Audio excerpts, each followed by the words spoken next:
નમસ્કાર દર્શક મિત્રો, આપ નિહાળી રહ્યા છો i7 news Gujarati. i7 news ગુજરાતીમાં આપનું હાર્દિક સ્વાગત છે।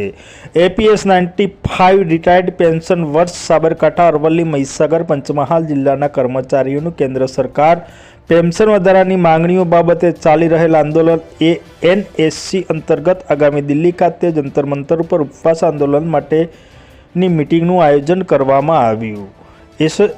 એસોસિએશનના પ્રમુખ ડોક્ટર આર.એસ. પટેલના જણાવ્યા મુજબ એપીએસ 95 સરકારી જોગના બેંક, ડેરી, એસટી, જીબી તેમજ અસંગઠિત ક્ષેત્રના રિટાયર્ડ કર્મચારીઓ હાલના તબક્કે માત્ર 500 થી 1000 પેન્શન મળે છે। આનાથી મોંઘવારીમાં આટલી રકમમાંથી દવા કે દૂધ, શાકભાજી પણ પૂરતું થાય તેમ નથી અને જીવન નિર્વાહ કરવું ખૂબ જ મુશ્કેલ બને છે। તેથી 7500 પ્લસ ડીએ તેમજ 2 જણ પતિ પત્ની માટે મેડિકલ સુવિધાઓ મળે તેવી માંગણીઓ તેમજ પીએફઓ સાથેની માંગણીઓ સાથે કેન્દ્ર સરકારના છેલ્લા 7 વર્ષની રજૂઆત ચાલે છે, જેથી કેન્દ્ર સરકાર દ્વારા આશ્વાસન આપેલ છે, પરંતુ હજુ સુધી તેનું પરિણામ મળેલ નથી, જેથી આ બાબતે ઉગ્ર આંદોલનની તૈયારીઓ ચાલી રહી છે।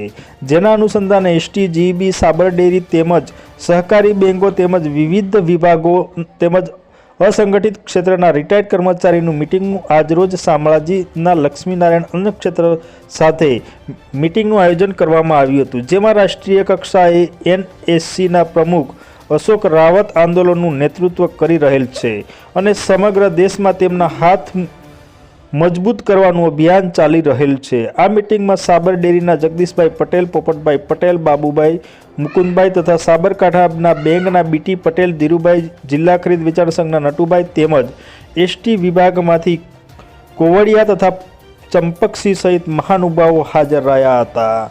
રિપોર્ટર કૌશિક સોની, અરવલ્લી। વધુ સમાચાર જોતા રહો i7 ગુજરાતી પર। ધન્યવાદ।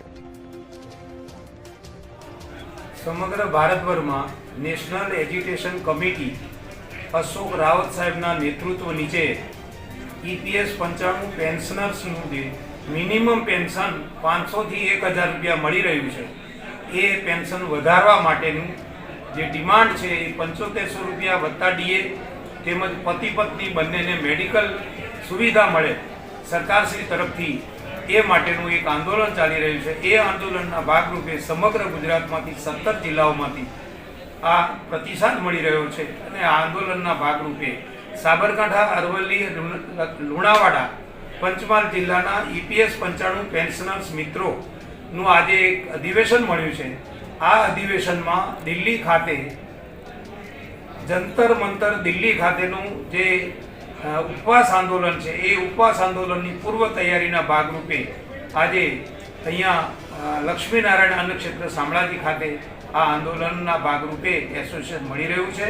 એ એસોસિએશનની પૂર્વ તૈયારીના ભાગરૂપે અમે સૌ અહીંયા મળ્યા છીએ। મને આશા છે કે દિલ્હી ખાતે આ આંદોલન અમે કરી રહ્યા છીએ એનું ચોક્કસ પરિણામ મળશે અને માનનીય વડાપ્રધાન નરેન્દ્ર મોદી સાહેબનું આપણને પોઝિટિવ રહી અને આ આંદોલનનો એક સફળતા મળશે અને અશોક રાવતના નેતૃત્વ નીચે અમે સૌ સફળ થઈશું એવી અભ્યર્થના સાથે હું બોલું છું। ઈપીએસ 95 હેઠળ જે કર્મચારીઓએ અત્યાર સુધીમાં ગવર્મેન્ટમાં નાણાં ભર્યા છે, પણ એમને પેન્શન માત્ર 1000 રૂપિયાથી 2000 રૂપિયા સુધી મળે છે। હવે એટલા રૂપિયામાં કશું ન થઈ શકે અને એના માટે એનએસસી કમિટીના કમાન્ડર અશોક રાવત સાહેબ દિલ્હી ખાતે એજ્યુકેશન ચલાવી રહ્યા છે।